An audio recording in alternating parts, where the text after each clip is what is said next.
The Razorback basketball season has officially come to an end, as we all know. Now it's time to look back upon the 2021-2022 Razorback basketball season, look at some of the highest of highs and the lowest of lows. This is the Locked On Razorbacks podcast.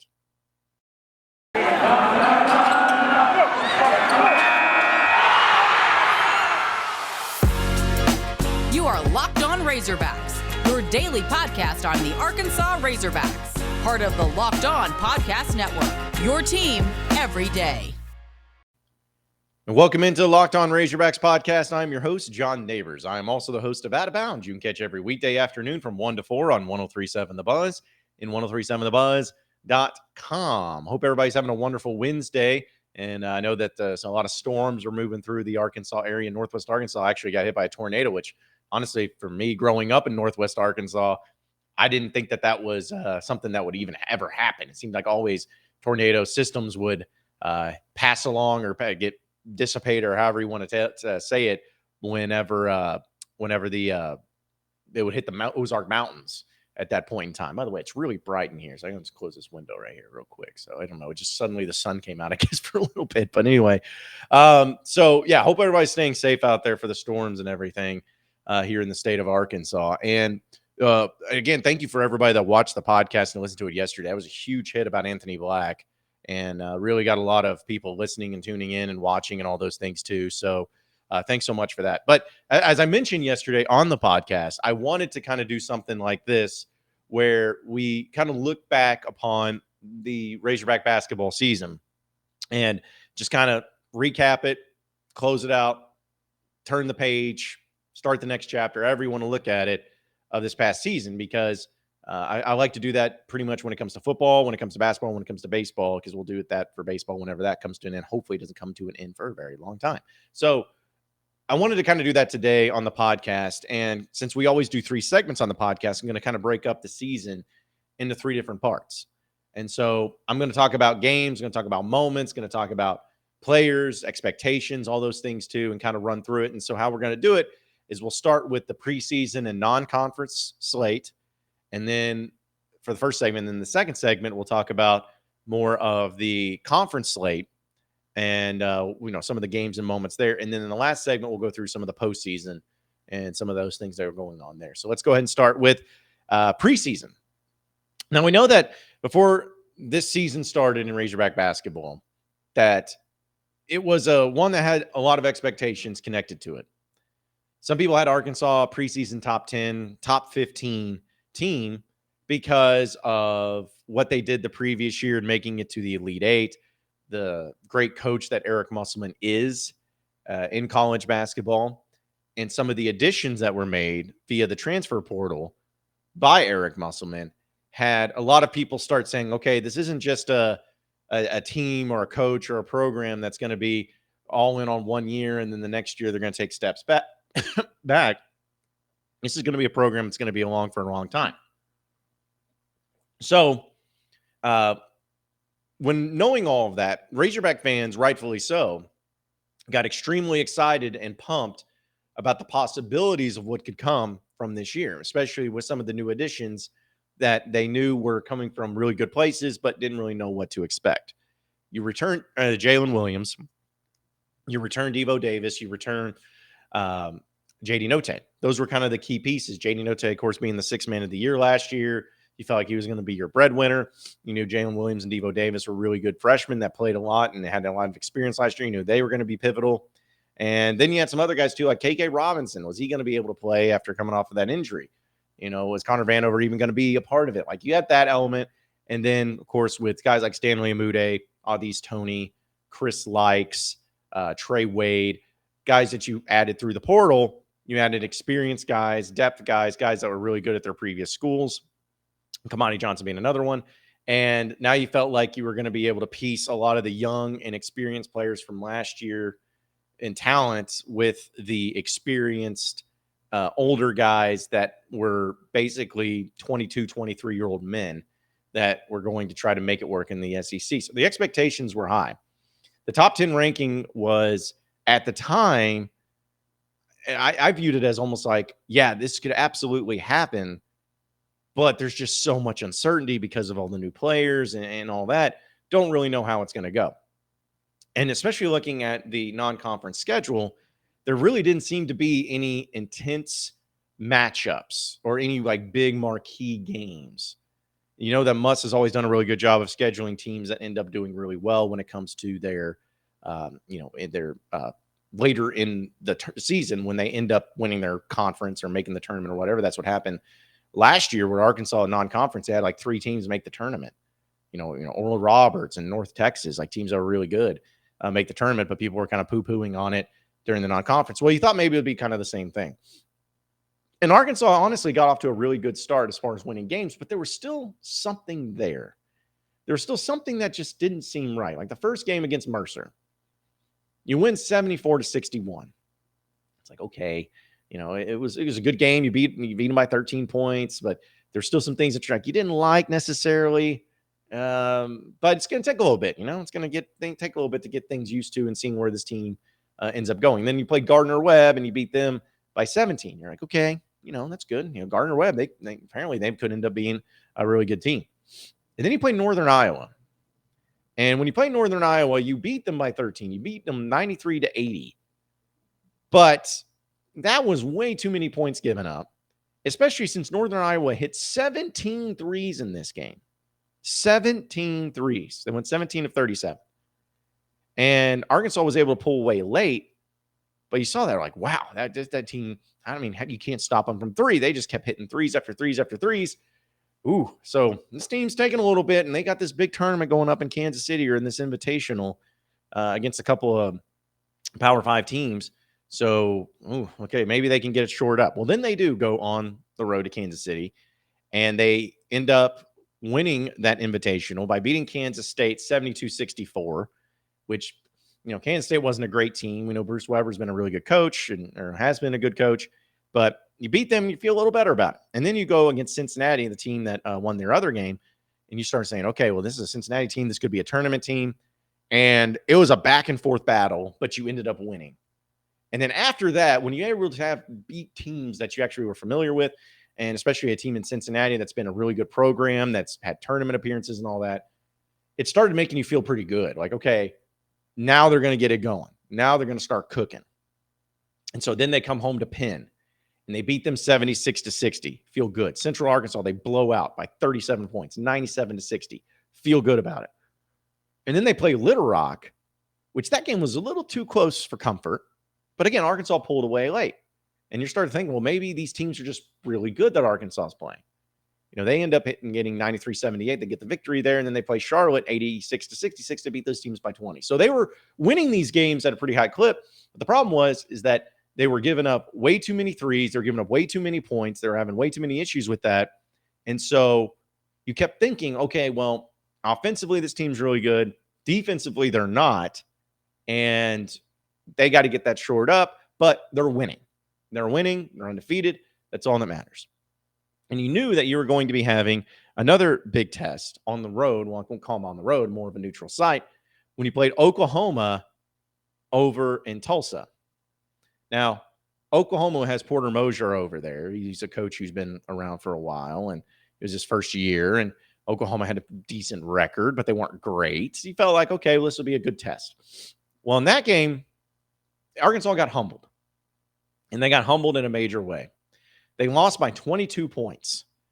And honestly, it wasn't even that close. Even though Debo Davis went for 26 in this game, he shot the ball 21 times. J.D. Note had 13 points, but went 3 of 14 from the field. And then the rest of the team pretty much did nothing. They weren't able to add anything.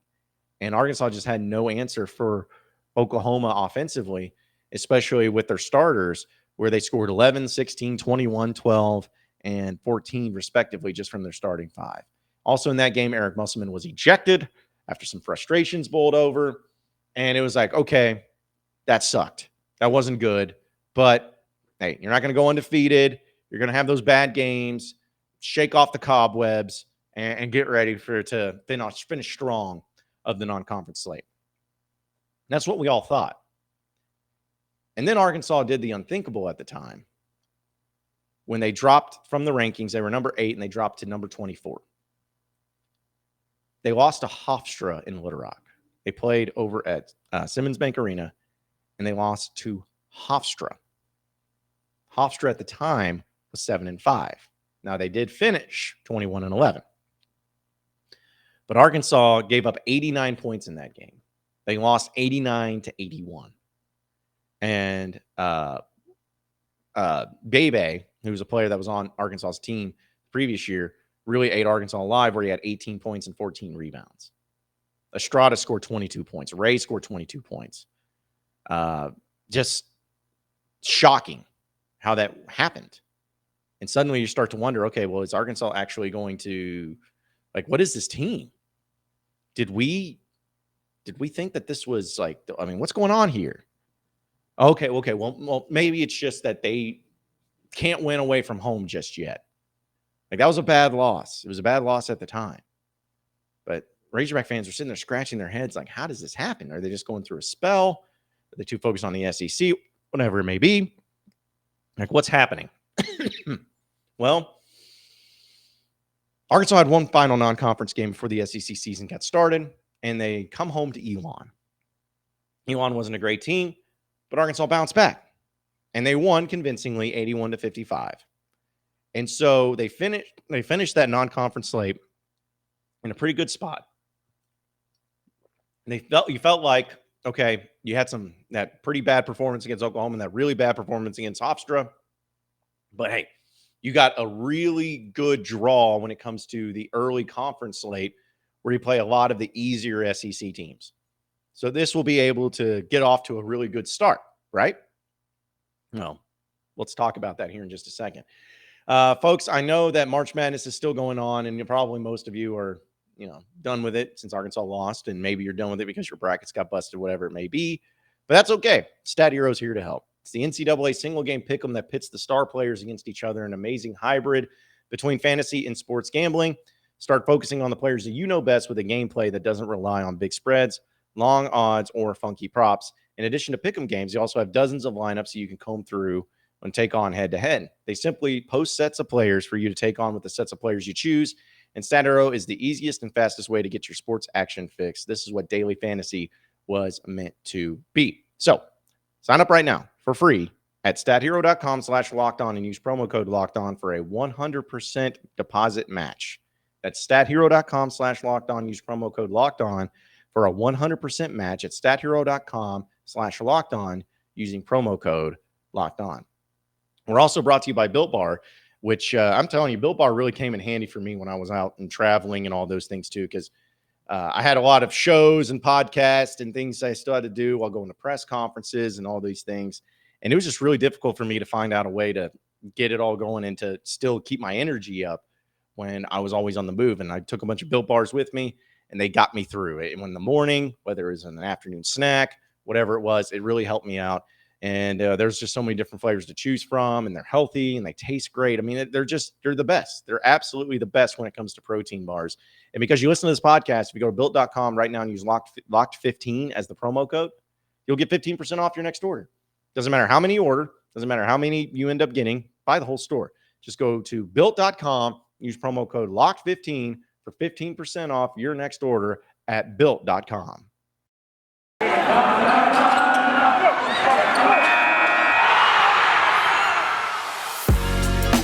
You are Locked On Razorbacks, your daily podcast on the Arkansas Razorbacks, part of the Locked On Podcast Network, your team every day. All right, so we're going to move on into the conference slate for Arkansas. Now, when they're sitting in the non-conference, they have already lost 2 games. And at the time, I'm going to do my math here real quick. 1, 2, 3, 4, 5, 6, 7, 8, 9, 10. That's what I thought. I want to make sure. But they were 10-2. They were 10-2. They were knocked out of the top 25. And it just seemed like it was kind of like, we didn't like the way that ended. But hey, again, SEC is coming up. Got an easier slate, easier schedule. Well, that's what we thought. Arkansas opened up the conference slate on the road against Mississippi State. And that game, of course, was played actually right before the Outback Bowl. And I'll never forget that because I was actually in Tampa, when that game actually went down. And Arkansas went on the road against Mississippi State. J.D. Notae was not in the game. He did not play. I believe it was because of COVID reasons, but Arkansas went on the road and lost and actually just got beat down. It was a 2-point game. Mississippi State was up by 2 at halftime, but the second half was just abysmal, and Mississippi State ended up pulling away. In fact, Arkansas didn't have a few players in that game, but, they had Devo Davis go for 15 points. Chris Likes went for 10 in that game. Stanley Mude come off the bench was huge got 19 points. But, Jalen Williams, 9 and 7 for him. Trey Wade had 3 points. Jackson Robinson started that game and really tells you how things changed. He played 32 minutes. He had 6 points. Adise Toney only played 17 points. He came off the bench, 16 points there. So, I mean, it was bad. But shorthanded, and this is just good, going through all the reasoning behind it. It's like, okay, well, Arkansas, shorthanded, Mississippi State looks like to be a better team than what we thought. So, and it's on the road. Arkansas hasn't won and then had success against Mississippi State for a long time. It's just, okay. All right. It sucks, but it's okay. Arkansas just doesn't do very well, especially on the road in conference play. It's fine. So we'll get it back, though. We got a home game against Vanderbilt. They're not any good. JD Notae's coming back. We're ready to go. Arkansas lost to Vanderbilt at home, 75-74, 1-point game. Chris Likes had a chance to make the game-tying free throw at the end and missed it. Arkansas had a lead at halftime, even 40-35. Once again, Arkansas defensively could not slow down Vanderbilt. They hit a lot of threes, 10 of 25 for Vanderbilt. Stanley Mude went for 28 points. JD Notae came back, went for 16, but Jalen only got 6-10. Jackson Robinson started again. He had 3 points in 31 minutes of play. Devo Davis hadn't played 9 minutes and got taken out. Adise Toney played big role in this game. He had 20 points for him. But again, it wasn't about the offense. It was about the defense. It was about turnovers. It was about poor decision-making. And Arkansas lost to Vanderbilt at home. It was embarrassing. It was something that people started to wonder, myself included, is this team even ready for the postseason? Is this team even an NCAA tournament team? And then they go and they follow that up by losing on the road to Texas A&M. So they started the conference slate 0-3. Things looked very bleak. Things looked very bad. And on this podcast, on my radio show, we all started wondering if this team is even going to make the NIT. If this team is even going to do anything. Because if they're losing to 3 of the, quote, worst teams in the SEC, especially one of those games being at home, man, maybe this isn't what we thought it would be. Maybe Muss is losing the team. Like, there was all these questions that were happening. But there was a lot of season left.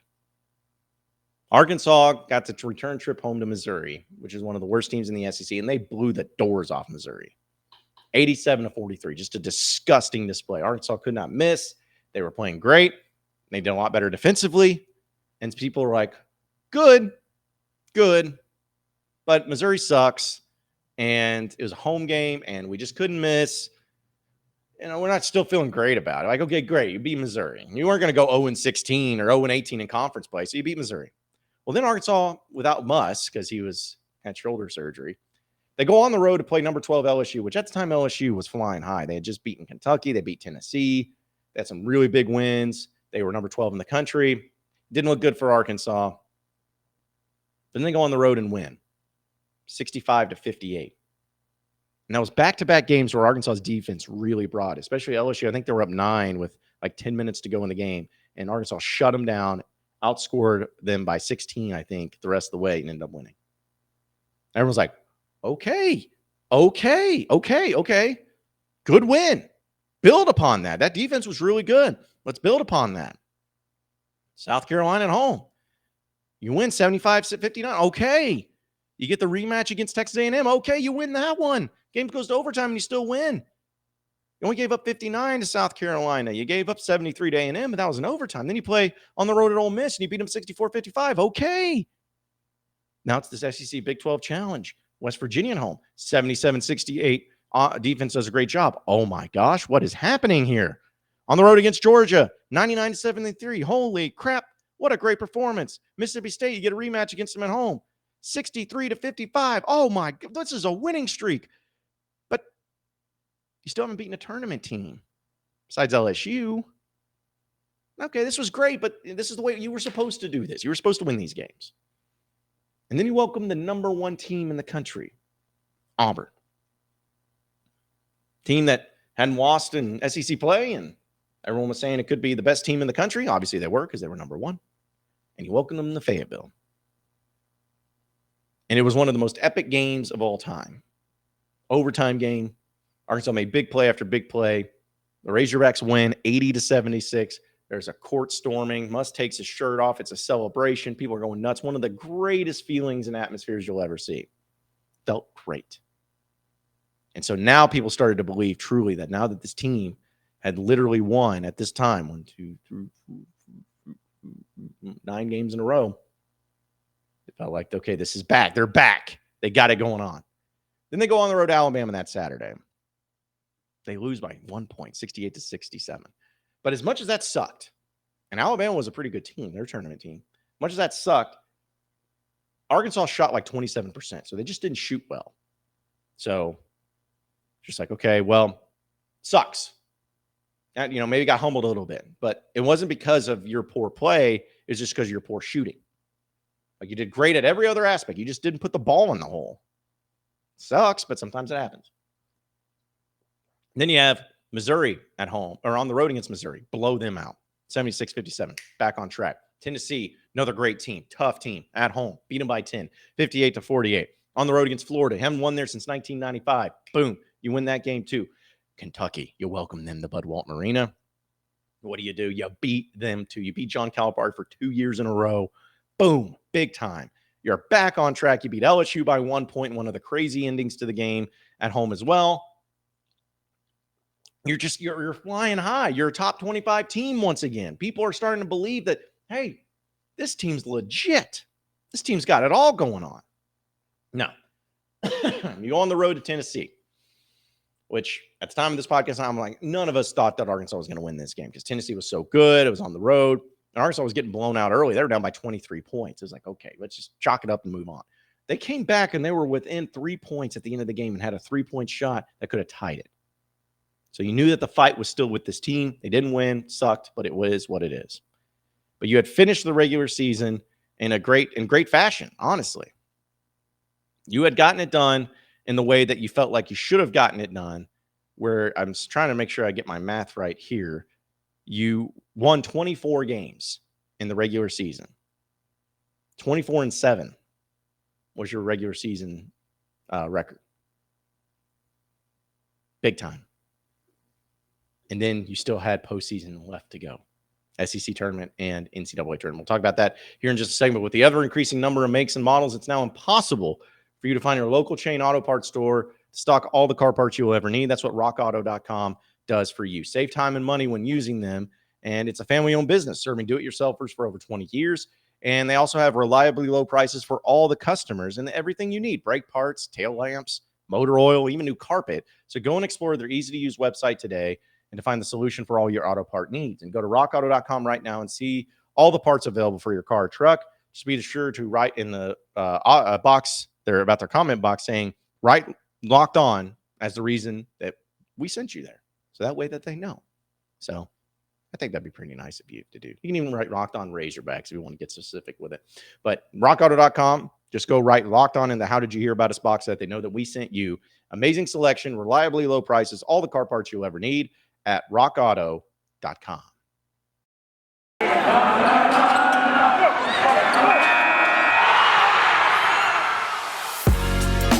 You are Locked On Razorbacks, your daily podcast on the Arkansas Razorbacks, part of the Locked On Podcast Network, your team every day. Okay, so final segment here on the Locked On Razorbacks podcast, looking at the Razorback Basketball postseason play. We won't spend too much time in the SEC tournament, but Arkansas played LSU for the third time in the season on first game of the SEC tournament, and Arkansas beats them pretty handedly. Like it was kind of touch and go at the end, but Arkansas pulled away, beat them 79-67, and really ended. That was the final game that Will Wade coached for LSU. He got fired like the next day. So that was kind of nice to have that as a little topper. And then Arkansas played Texas A&M, which Texas A&M was playing so hot, and they were the hottest team in the SEC with the way that they were playing. And Arkansas lost to them, really got beat down by them. And that was really frustrating. But A&M went all the way to the SEC championship, ended up losing in the SEC championship game to Tennessee. They didn't make the tournament. Boo-hoo. Get over it. Should have done better in the regular season. But Arkansas lost in the SEC tournament. Muss was pissed. But moving on to the biggest and better thing of all time. Arkansas, of course, and again, we just lived through this. It's not like we have to really dive into it because people forgot. But Arkansas ends up getting a 4 seed in the NCAA tournament. In the West region, they have to travel to Buffalo. Sucks. It was kind of bull crap. Playing Vermont, a really tough team, really well-coached team, a team that was kind of the scary mid-major team. A lot of people were picking upsets for this one. But Arkansas took care of business in what was a really tough game. And like Vermont was so well coached and had some talent guys on there. But Arkansas ends up winning that game 75-71. They move on to the next round, where New Mexico State ended up upsetting UConn. And because of Allen going for 37 points, you get to play them next as the 12 seed. And Arkansas completely and totally shuts down Allen. Arkansas's offense wasn't that great, but they didn't just enough to win the game 53-48. Arkansas gets the victory, and they move on to the Sweet 16 once again. Arkansas plays Gonzaga, the number 1 overall seed, where, man, they were just loaded with talent and experienced guys. Chet Holmgren, one of the better players in the country, just all those things. It seemed like such a daunting task, but you had a few days, and you know how Muss is when he has days to prepare for a team, he'll have them ready. And that's exactly what happened. Arkansas was ready from the get-go. They gave Gonzaga all they wanted, and Arkansas ended up beating the number 1 overall seed 74-68 in thrilling fashion. Fans were going nuts, all those things. Like, it was just so awesome. So awesome. It was like, honestly, one of the best, I think it has to be for sure, the best tournament victory Arkansas has had since maybe 1995 when they made it back to the Final Four in the national championship. Like, I would think so. But just what a performance by them. And then followed up losing in the Elite Eight game to Duke, 78-69, because Duke was just loaded. So there's the season, 28-9. Elite Eight appearance once again. And here's my thing, and I know that we've gone, I wouldn't say we've gone long, but longer than what we normally do. And here's what I'll say to kind of end all this stuff. It was a great season, phenomenal season that we all expected. We wanted, I think everybody, if I would have told you before the season started that this Razorback basketball team was going to make it back to the Elite Eight, everyone would have signed up for that right away. No questions asked. Absolutely. Elite Eight appearance. Let's go. So everyone's happy. Everyone's satisfied. Everyone's good to go. But if this doesn't tell you just how important matchups are in the NCAA tournament, Final Four hasn't been played yet, but I bet you anything. I would bet on a team as far as winning the national title. I bet on Duke. They're playing so good right now. Like, they're playing better than anybody. I think they win the national title. And if that happens, that's going to be 2 years in a row where Arkansas lost in the Elite Eight to the eventual national champion. What does that matter to you? Probably nothing. But here's the thing.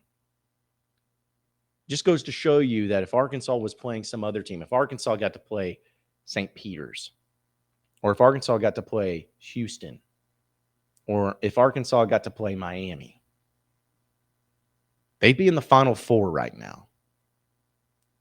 I believe that. If they played those other teams, they would be in the Final Four right now, and they probably would have been in the Final Four last year if they didn't have to play Baylor.